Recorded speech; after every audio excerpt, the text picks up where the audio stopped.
Bonjour tout le monde, j'espère que vous allez bien, que vous êtes en pleine forme. On est mardi aujourd'hui.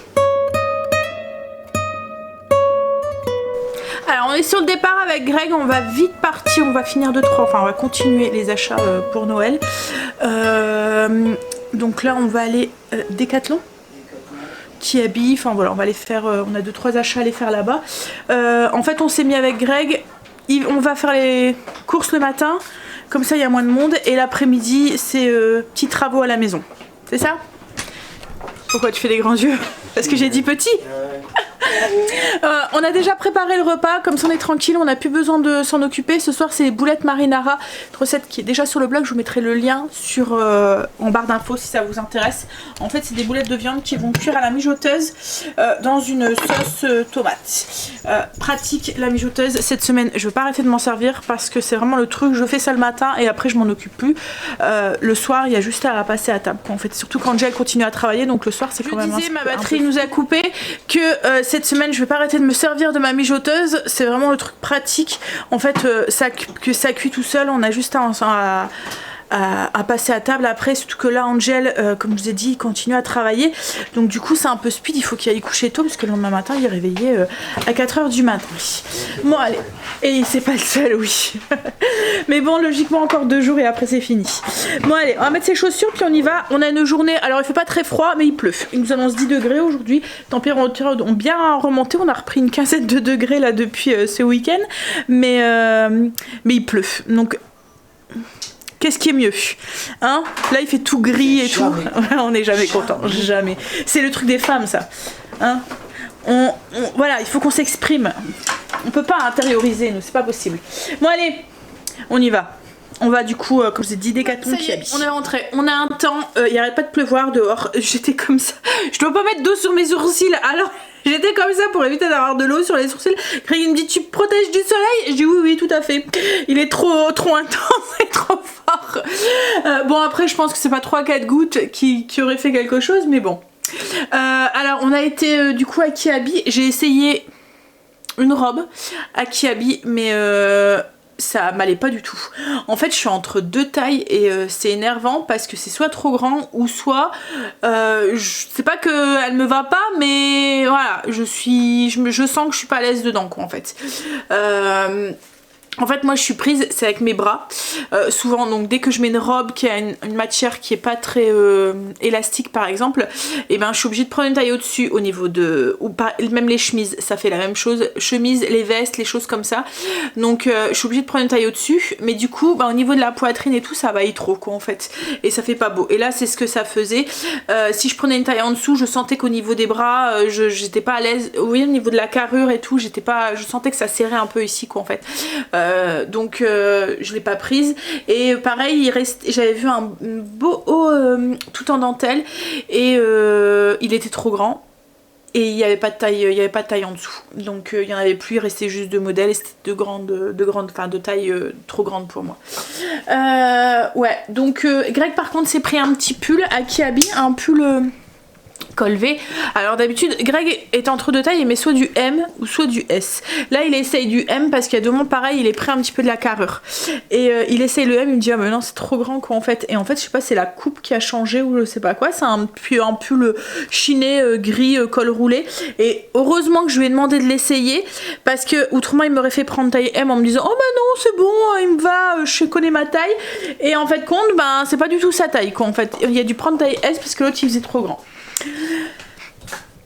Donc voilà, il a pris ça, et puis après donc du coup on y allait en fait, il nous reste 2-3 petits cadeaux. Après c'est beaucoup des cadeaux d'invités qui nous restent. En fait il nous restait Quentin, on savait pas du tout quoi lui acheter.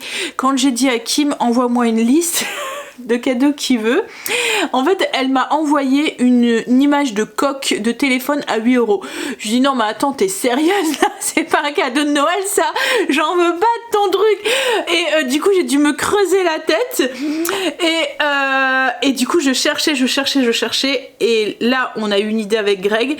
Malheureusement on a été le commander et on l'aura pas avant le 29. Donc du coup on a été lui chercher un petit truc pour faire style de déballage, mais à l'intérieur je pense que je vais mettre une petite lettre ou un truc comme ça pour voilà, comme quoi, voilà, le Père Noël a des petits retards, enfin voilà, un truc comme ça avec peut-être l'image de l'article, et il aura du coup un peu plus tard. Et il me reste Angel, pareil, Angel c'est le gros dilemme. Je ne sais pas quoi lui prendre, donc je vais voir avec lui, peut-être pour une carte cadeau quoi en fait. Ouais. En fait, ce qu'il y a, c'est que maintenant, quand j'ai le travail, dès qu'il a quelque chose, enfin, il en a besoin, il achète, quoi, en fait. Et du coup, ça commence...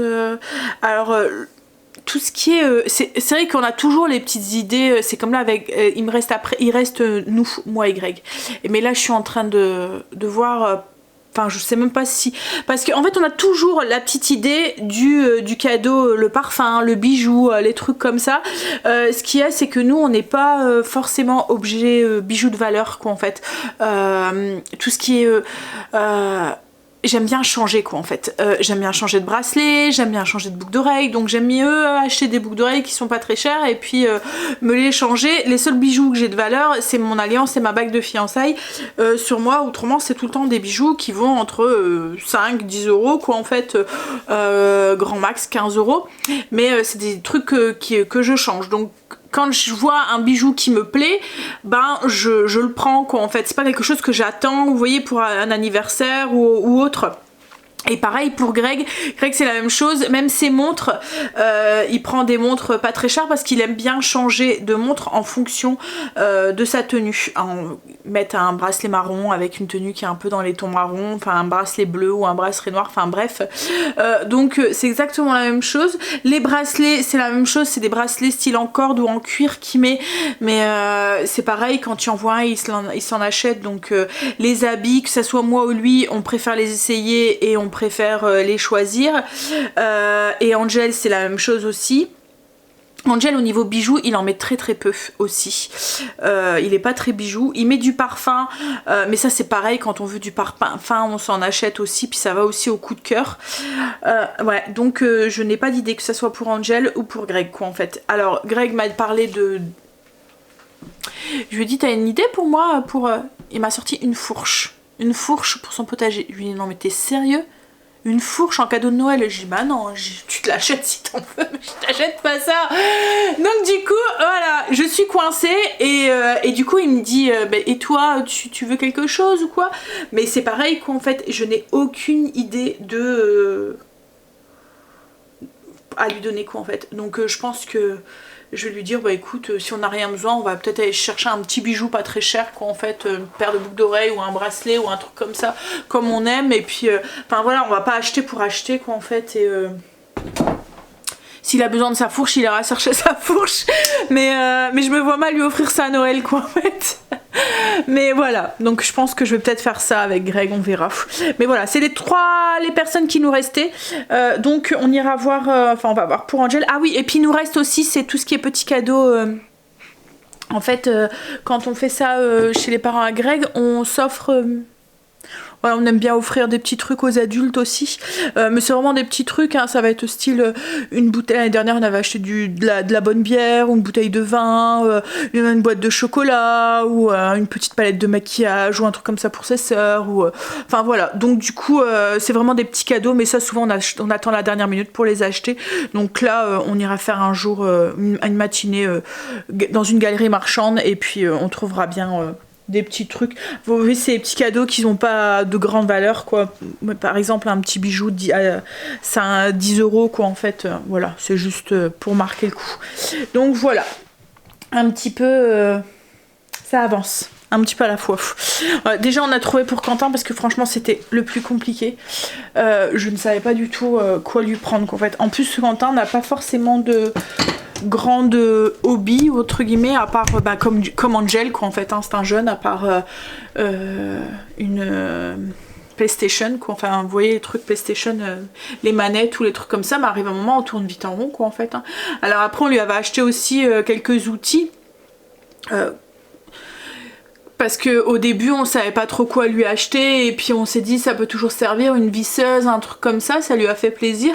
Mais là c'est pareil quoi, il n'y a pas de maison à travaux, enfin les outillages de base c'est perceuse, visseuse, perceuse, mais après arrive un moment, il avait même acheté un coffret aussi complet aussi, voilà. C'est vraiment l'outillage de base. Après quand ils auront une maison à eux ou quoi, peut-être que là il y aura besoin de quelque chose qui est un peu plus comme Greg quoi en fait, mais là pour l'instant c'est pas le cas. Donc voilà, bon. Greg là est parti chercher Angel, il est déjà midi passé, on va manger et puis ensuite je pense qu'on va voir pour ce qu'il veut me faire comme travaux là pendant les vacances. Je pense qu'il va continuer un petit peu en haut parce qu'il nous restait encore 2-3 trucs à faire et puis il parle aussi de changer les toilettes, mais à voir, à voir. On voudrait mettre des toilettes suspendues. Donc à voir s'il le fait là ou si on le fait... On va avoir le temps. Déjà comme je lui ai dit, je voudrais finir le haut. Les 2-3 trucs qu'on a à faire. Il n'y a pas grand chose. Hein. Mais après c'est les vacances. C'est déjà pas trop reposé pendant les vacances d'été. Donc puis déjà là ces vacances là c'est pas forcément les vacances les plus reposantes. Hein. Déjà là Angel qui travaille. Greg est obligé de se réveiller quand même à 4 h du mat pour aller le chercher. Et puis en plus avec Noël et tout, hein. Allez, on va regarder ce qu'on va manger ce midi. Je pense que je vais me faire un croque-monsieur. On a fini de manger, je suis en train de faire une cure de Ravinsara parce que j'ai l'impression que je vous ai dit hier soir que je suis en train de traîner un petit rhume. Alors ça va un petit peu mieux qu'hier. Hier ça me grattait un peu à la gorge. Là ça a l'air de passer mais voilà. Alors Greg là était en train de regarder sur le PC pour commander. Enfin pas pour commander mais pour aller chercher. On n'a pas encore mis la balustre en haut sur, sur le palier. Donc on va faire ça. Là on va commencer par ça, par finir en haut. Donc à voir et puis voir aussi... sur le contour de la cage d'escalier si on changera pas ou quoi, mais déjà là il va aller voir pour avoir la balustre. Quoi? Ça s'appelle pas une balustre? C'est quoi? Un garde-corps? Non c'est même pas un garde-corps, bah si c'est ça, c'est un garde-corps.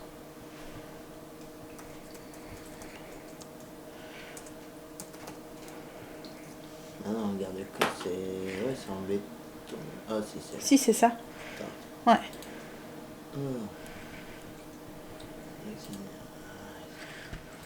Je laisse se débrouiller avec ces trucs. Il me faut des machins, mais moi je veux un truc qu'on voit pas, une vis comme ça, gna gna gna. Hein, c'est comme si je lui parlais d'ingrédients de cuisine. Moi ce que je vais faire du coup, je vais faire un petit peu de diamant pin devant la cheminée. J'ai un peu froid. Le temps qu'il va chercher son matériel et puis après je lui donnerai un coup de main pour le monter, mais ça devrait aller vite je pense. Hein chérie? Ça devrait aller vite. Bah oui hein. Greg est revenu. J'ai fini une de mes couleurs donc je vais arrêter. C'est long quand même à faire. Hein. En fait je sais pas si vous connaissez le diamond painting, mais en fait c'est tous des petits trucs comme une tête d'épingle en fait que bah, vous voyez ici. Et en fait ça fait un peu comme les peintures colorées, on vient mettre dans les numéros, donc chaque petit, on vient prendre chaque petit truc et le poser avec un petit... Donc c'est assez long, c'est assez long. Et je pense que je vais attaquer le rouge après. Mais c'est long mais en même temps c'est assez relaxant parce que ça vous occupe et enfin l'esprit. Donc ouais. Hop là. Alors la rambarde du jour on a pris une toute simple en bois. On voulait quelque chose de simple, enfin la balustre, le rambarde, le garde-corps. On voulait quelque chose de... Oui. On voulait quelque chose de simple en bois pour suivre avec les poutres de l'étage. Et on voulait quelque chose, des bâtons simples pour suivre, vous voyez, dans la continuité de la montée d'escalier. Donc voilà, on a pris une toute simple, toute simple. Ouh. Je pense qu'on va pas être trop de deux pour comprendre la notice d'utilisation de montage. C'est pire que les meubles Ikea. Tout ce que j'espère c'est qu'il y aura cette vis, hein, ou qu'il va pas nous manquer la vis. Une vis pour finir de le monter. Mais non, il y a assez de vis, j'ai compté. Mais ouais. En fait, on a tous les trucs en... Comme ça. C'est à nous de tout démonter et tout. Et faut pas faire des trous n'importe où. Parce que autrement, si on fait des trous dans le nouveau parquet, je vais pas être contente. Hein? T'es d'accord, toi? T'es d'accord? T'es d'accord? On a presque fini de la mettre. Ça a été. Il reste une partie. Alors, je sais pas si vous allez voir. Hop, voilà, elle est là-haut. En fait, il reste le dessus. Mais Greg est parti voir pour avoir une petite écart parce qu'il y a une partie qui est fixée au mur. Et on voudrait la fixer au mur justement et pas que au sol pour être sûr que ça tout maintient bien et sécuriser le truc. Donc on y est parti voir pour avoir une petite équerre blanche ou quelque chose pour bien la fixer. Voilà, comme ça elle peut plus bouger. Vous voyez, dans ce sens-là. Logiquement ça fait bloc, hein, mais c'est juste pour avoir une sécurité en plus. Jamais trop de sécurité, mais on n'est jamais tombé des escaliers ici, mais bon, on sait jamais. Là, du coup, je vais profiter le temps qui est parti. Je vais faire mes pattes. Et franchement, on n'était pas de trop de deux parce que il y a des trucs, c'était un petit peu. Enfin, en fait, c'est que des images. Il n'y a rien d'écrit et tout, donc il faut traduire les images et essayer de voir. Après il y a des histoires de normes entre les barreaux, donc il fallait qu'on compte le nombre de barreaux avec le même centimètre, mais je voulais pas qu'il y a un écart entre les deux. Vous voyez qu'on a d'un seul coup à la fin 10 cm alors que l'autre côté on avait mettons que 5 cm, donc on a dû bien tout calculer et bien qu'on soit se mettre enfin je veux dire qu'on était sûr, parce qu'une fois que c'est percé quoi en fait. Hein. Alors, je voulais justement vous parler de la machine à pâte. J'ai eu pas mal de questions dessus. Alors, déjà, son fonctionnement total. Donc, je vais vous montrer complètement comment je fais les pâtes. Et on m'a posé aussi la question comment je nettoyais les filières pour les pâtes. En fait, c'est très simple parce que elles se démontent. Déjà, vous voyez, mettons celle à lasagne. Ça s'enlève. Je sais pas si vous avez vu, mais par exemple celle ici, c'est celle qui est la plus casse-pied à laver, surtout si on n'a pas compris que en fait ça s'enlève aussi ça. Voilà, donc du coup, pouf, c'est super facile à nettoyer en fait après. Mais si on n'a pas vu que ça s'enlevait parce que comme c'est bien fixé, et ben on se retrouve à aller avec un petit truc pour essayer de tout enlever. Mais voilà, en fait vous prenez un petit, il y a un petit ustensile avec, vous venez appuyer et ça s'enlève. Et ensuite, ben, tout ce qui est, par exemple comme là j'avais acheté les filières tagliatelle et spaghetti. En fait quand je les ai achetés, j'ai eu un petit truc comme ça avec des... vous voyez, ça fait comme un cran. Et il y a ce cran-là qui va rentrer nickel pour enlever... Vous voyez, ça rentre... hop. Pour enlever la pâte dans la filière. Et pour les farfales, et ben c'est pareil. Ça rentre, vous voyez, totalement. Donc du coup, on arrive bien à nettoyer et à enlever la pâte à l'intérieur. Pour les spaghettis, on a logiquement un autre petit ustensile. Ça fait une petite pique comme ça et on vient en fait avec le petit pic, pouf, vous voyez, dans chaque petit trou. Voilà. Mais après il y a la petite brosse aussi, on vient nettoyer comme ça avec la petite brosse. Mais franchement ça va tout seul à nettoyer. Le seul truc c'est celle-là, si on n'a pas compris que ça s'enlevait, on galérait au début. Alors au début j'étais là, oh là là, c'est parce que il fallait enlever mais faire tout le tour. Je me suis dit mais ah là là, ça va plus, on met autant de temps à nettoyer la filière qu'à faire les pâtes et c'est pas possible. Et après en appuyant je me dis ah, ça s'enlève. Ah voilà. Mais autrement non, c'est vraiment c'est pas casse-pied à nettoyer. Là du coup je suis en train de regarder lesquels je vais faire. Je vais peut-être faire des ouais, je vais faire celui-là. Ça fait comme des gros spaghettis on va dire. Ouais. Hop. Ça fait... Comment ça s'appelle ces pâtes là? Je me souviens plus. Alors là c'est les filières Philips hein, que j'ai. Je sais pas pour les autres filières parce qu'ils en vendent sur Amazon aussi. J'ai même vu, je vais essayer d'en commander une pour voir un petit peu, enfin pour continuer, parce que avec l'appareil on a quelques filières. Philips ils en font aussi, mais on est restreint en fait au niveau de la forme. Mais sur Amazon ou sur d'autres sites, ils vendent des filières, des gens en fait qui les font quoi, en fait pour les machines à pâte. Et il y a toutes les sortes, jusque aux petits dessins de Noël et tout. Donc ouais, c'est ouais, je vais regarder, je vais peut-être faire une commande. Bref, donc déjà j'ai vu celle pour faire les gnocchis. Peut-être que je commencerai par celle-là. Alors déjà, hop, je vous montre. Du coup l'appareil en fait elle vient se dévisser comme ça ici. Il y a deux petites vis pour pouvoir changer les filières qu'on met ici. Donc là je vais mettre, hop, il y a une petite encoche en fait là, celle-là. Et on vient remettre la petite et on serre bien.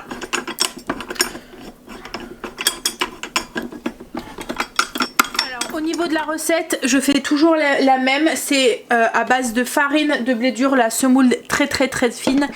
C'est celle qui nous donne la texture. Alors j'ai pas encore essayé les pâtes complètes, mais c'est celle qui me donne la texture des pâtes fraîches du traiteur quoi en fait. Donc du coup je ne change pas. Donc la recette c'est 200 g de farine de blé dur, 50 g de farine T45 qui correspond à la 00 italienne, donc 200 g de farine de blé dur, 50 g de farine T45. Et ensuite vous pesez, donc vous mettez un petit bol, vous cassez un œuf dedans et vous complétez avec de l'eau pour avoir 95 g de liquide. Donc l'œuf, et on complète avec de l'eau pour avoir 95 g de liquide.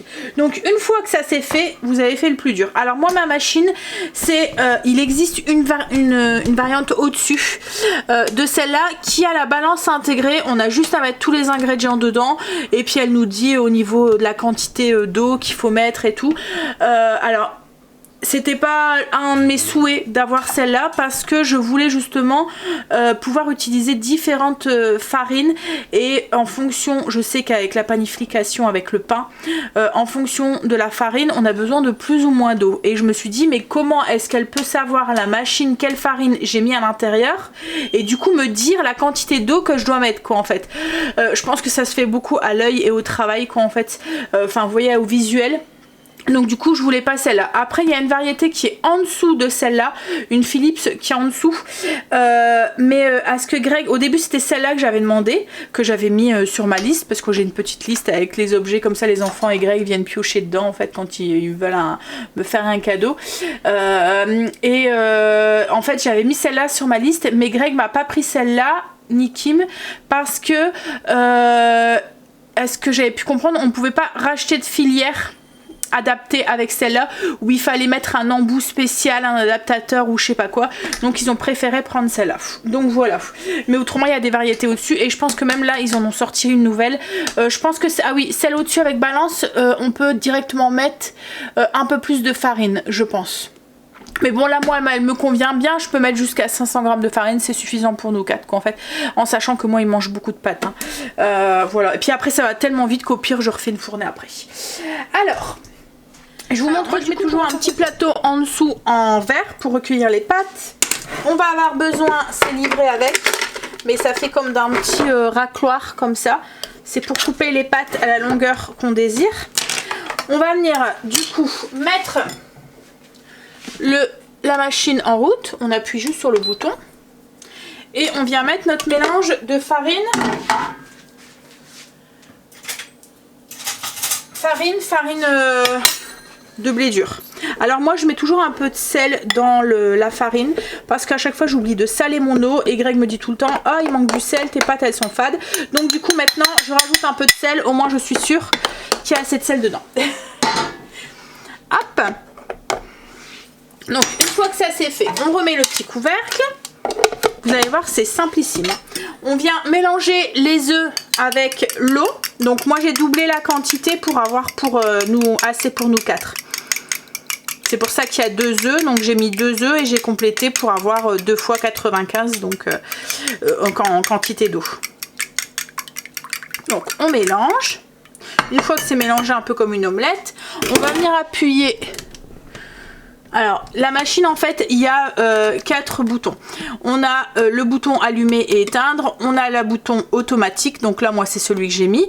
Comme ça quand je vais appuyer sur le lecture, enfin le play quoi en fait, la mise en marche, elle va tourner, pétrir.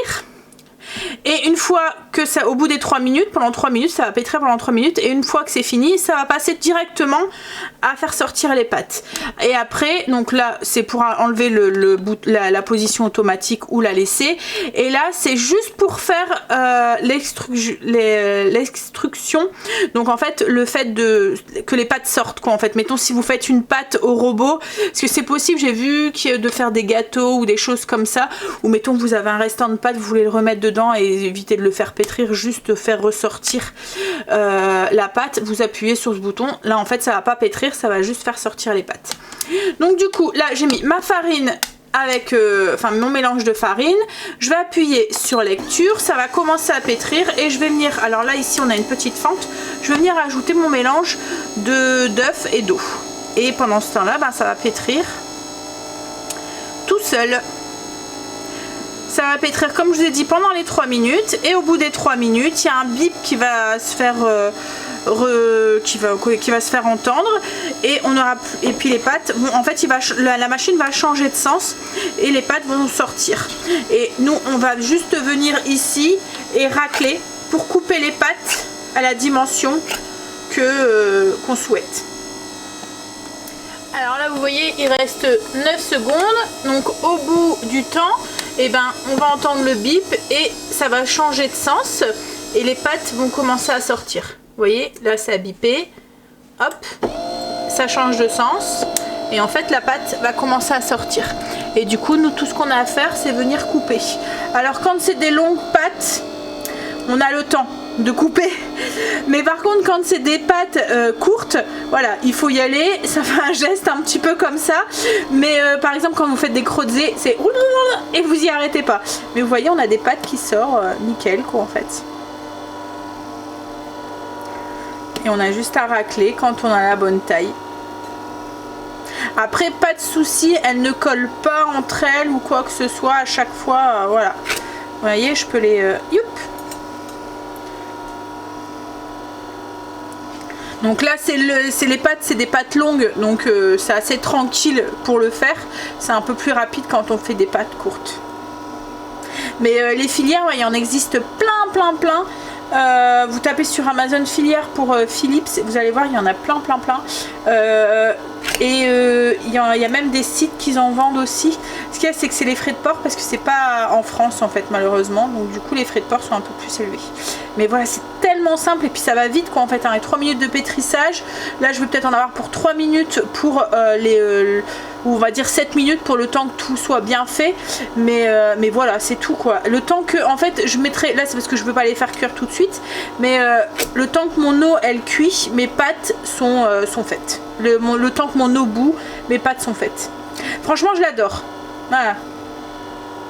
Je regrette vraiment pas, je pensais que ça aurait été... vous voyez, il y a des moments on achète des appareils et puis en fait quand ça a l'air bien et c'est tellement fastidieux, c'est tellement long et tout qu'on abandonne vite quoi en fait, on se dit oh, ça vaut pas le coup. Mais là franchement c'est facile, c'est rapide et puis en plus je trouve ça... vous voyez, vous avez des invités à l'improviste. Moi j'ai toujours du coup la farine et les œufs pour pouvoir le faire. Vous avez des invités à l'improviste, des pâtes fraîches maison. Tout de suite là on monte d'un standing. Alors c'est juste tout simple, c'est juste des pâtes, il n'y a rien de plus simple. Mais voilà, qu'est-ce qu'on mange? Des pâtes fraîches maison. Voilà, tout de suite c'est waouh. Donc ouais, c'est vraiment le truc pratique.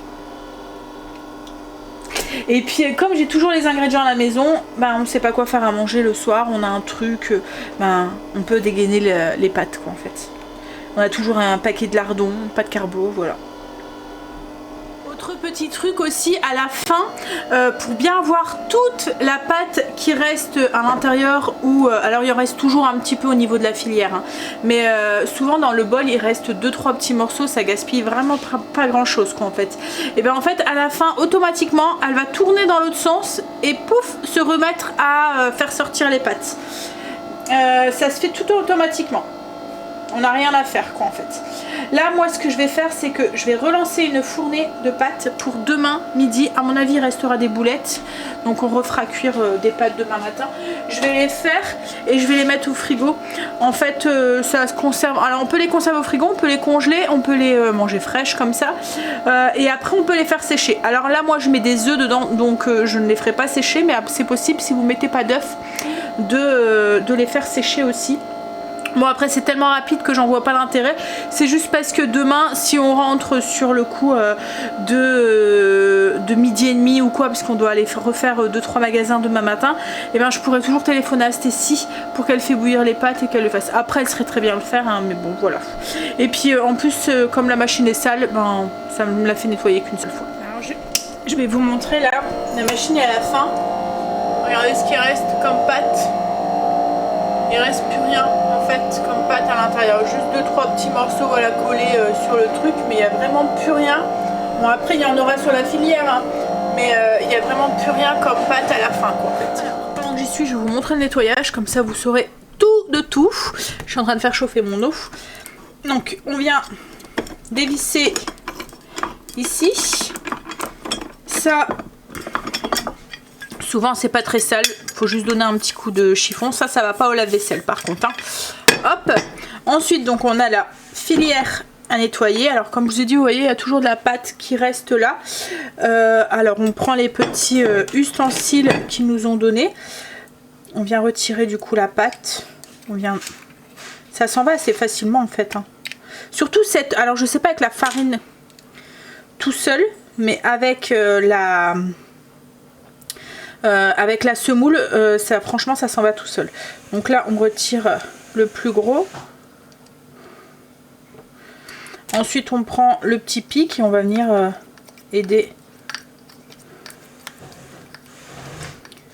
Alors logiquement les filières vont au lave-vaisselle, enfin tout va au lave-vaisselle sauf la plaque devant. Moi je trouve que ça va tellement vite à nettoyer que voilà. Là déjà vous voyez c'est pratiquement propre. On prend la petite brosse, on va venir donner alors un petit coup avec, mais déjà là il n'y aura plus qu'à donner un petit coup d'eau avec un peu de savon et vous voyez c'est déjà tout propre quoi en fait. Donc après il y a cette partie ici qui s'enlève, ça c'est pareil logiquement ça va au lave-vaisselle, mais souvent c'est pas non plus très sale. Il y a toujours un petit peu de pâte ici que je viens retirer, et vous voyez ça s'enlève tout seul hein. Hop, donc après je donne un petit coup d'eau pour nettoyer correctement ici. Vous voyez il y a un petit peu de farine sur le contour, voilà, mais ça s'en va, enfin voilà ça va vite à nettoyer. Ensuite il y a ça c'est pareil, vous voyez il n'y a pas beaucoup de pâte. J'enlève le plus gros et je vais donner un petit coup avec ma brosse et c'est bon, avec un peu de savon. Donc après on a le couvercle. Alors moi ces trucs en plastique j'évite maintenant de les mettre parce que même s'il est écrit que ça va au lave-vaisselle, j'ai déjà remarqué qu'après ça craque. Le plastique n'est plus comme s'il était griffé. Et après on a ça, pareil vous voyez il n'y a pas grand chose à l'intérieur. Hop, on va venir juste retirer et il n'y a plus qu'à donner un petit coup et un nettoyer et voilà. Donc là c'est hop, je vais donner un petit coup sur 2 chiffons de microfibre sur la machine à l'intérieur sur les côtés.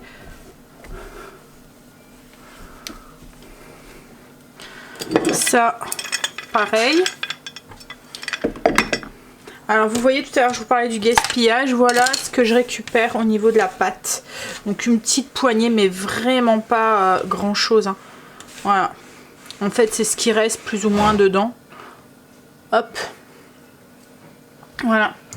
Donc il n'y a plus qu'à donner un petit coup de chiffon, mais franchement en 5 minutes c'est fait hein. Et vous avez vu à la filière avec cette recette là de pâte, ça va super bien parce que la pâte n'est pas collante. voyez, elle est sèche, sèche entre guillemets quoi en fait, hein, mais pas collante du tout. Ça fait pas une pâte élastique comme il pourrait avoir avec la farine due au gluten qui est à l'intérieur en fait. Donc c'est assez facile pour nettoyer la machine du coup. Alors je sais pas avec la farine normale ce que ça donne. Dites-moi si vous avez testé, si c'est un peu plus complexe, mais là franchement ça va tout seul quoi en fait. Hein. Et pour les filières vous avez vu, hein. Donc celle-là je peux pas enlever le centre, mais vous voyez hein, elle est déjà pratiquement propre quoi en fait, hein. Je vais finir de donner un petit coup avec de l'eau et du produit, un petit coup de brosse et tout va partir, les 2-3 petits trucs qui peuvent rester ça va partir. Ma machine est toute propre, hop, l'eau est encore en train de chauffer. Je vais aller voir Greg s'il n'y a pas besoin d'un coup de main, il est arrivé. C'est bon? 2 vis en bas. Dans un paquet. On va manger. Greg est en train de finir, il est en train de mettre les clous pour faire tenir les barreaux. Mais là il faut que Angel mange parce que demain elle est debout de bonne heure. Donc voilà. Hein? Qu'est-ce qu'il y a? C'est ta dernière demain? Bon, je pensais que c'était jeudi ta dernière. Mercredi. Hop. Bon alors du coup pâtes avec boulettes. Comme je leur ai dit, les boulettes il y en a pour demain aussi, donc on mange pas tout. Hein les loulous? C'est le genre de plat spaghetti boulettes, c'est comme les spaghettis à la bolognaise. Bon allez, je vais vous laisser là. Après je dois encore faire le montage et tout. Je vais vous faire des bisous et je vous dis à demain pour une nouvelle journée avec nous. Bisous à demain.